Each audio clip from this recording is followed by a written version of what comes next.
ഓം ശ്രീ ഗുരുഭ്യോ നമ. ആദ്യകാലത്ത് അമ്മയുടെ യാത്രാ പരിപാടിയിൽ മക്കളെല്ലാവരും കൂടെ പോകുമായിരുന്നു. ബ്രഹ്മചാരിണികളെയും ബ്രഹ്മചാരികളുടെയും എണ്ണം കൂടിയപ്പോൾ അമ്മ ഒരു നിയമം കൊണ്ടുവന്നു. അവരെ അമ്മ രണ്ടായി തിരിച്ചു.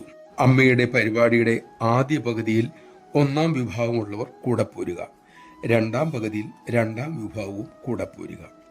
അങ്ങനെ പര്യടനം ആരംഭിച്ചു. അതിൽ ഒരു ബ്രഹ്മചാരി വിഷാദമഗ്നനായിരുന്നു. ഒരിക്കൽ അമ്മ കാരണം തിരക്കി.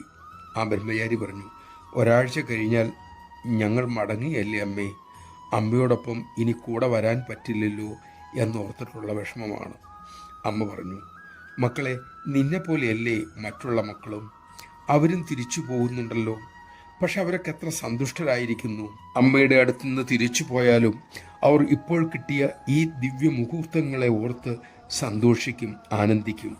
നീയോ ഭാവിയെക്കുറിച്ചോർത്ത് ഇപ്പോഴുള്ള ദിവ്യാവസരം പാഴാക്കുകയല്ലേ. അങ്ങനെ ആ സംഘം തിരിച്ചുപോയി. രണ്ടാം സംഘം ടൂറിൽ ചേർന്നു. അതിലും ഉണ്ടായിരുന്നു ഒരു ദുഃഖിതൻ. അമ്മ അദ്ദേഹത്തോട് കാരണം തിരക്കി.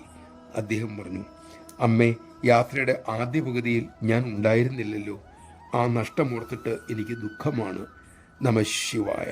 ഇതിൽ ഒരാൾ നഷ്ടപ്പെടാൻ പോകുന്നതിനെ ഓർത്ത് ദുഃഖിക്കുന്നു, മറ്റേയാൾ നഷ്ടപ്പെട്ടതിനെ ഓർത്ത് ഇപ്പോഴുള്ള അവസരം പാഴാക്കുന്നു, ദുഃഖിക്കുന്നു.